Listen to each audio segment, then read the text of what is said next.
You played your career with the Giants with Eli Manning, right? You never got hurt.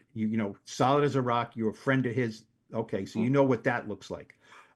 Since we've been podcast, teammates for a few years before this, it was Daniel Jones, right? Only Daniel Jones, and then after you got hurt, a smattering of DeVito and Drew Lock and Tyrod Taylor, that kind of thing. But it was mostly we spent a lot of time talking about Daniel Jones, and you were an Yeah. advocate of his at some point, and then you kind of realized that maybe it's not it, maybe it's coaching, but we know where that went. We don't have to relitigate that. So you mentioned about Jaxson Dart and what you like about him, but as a player now, not as just a fan, um, are your boys into Jaxson Dart? You know what I mean? I mean, they've been longing for, what is it about Jaxson Dart maybe that an average fan doesn't see that you're looking at the screen and saying, you think they got this right?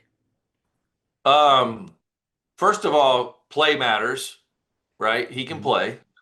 But you see the level of respect and focus on him when he's in the huddle. People listen when he talks. He's very measured and mature at the podium. I watch stuff like that. Mhm. Um, Mhm.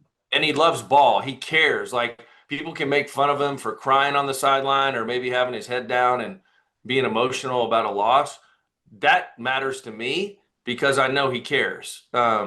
So there's a lot to like about this young man. He loves football. You just, him and Skattebo, you get a sense that, you know, it's hard in today's world to find guys who absolutely love football because a lot of people just love what football gives them. But these two young men, they love ball. Like you can just tell, like they would do it for free.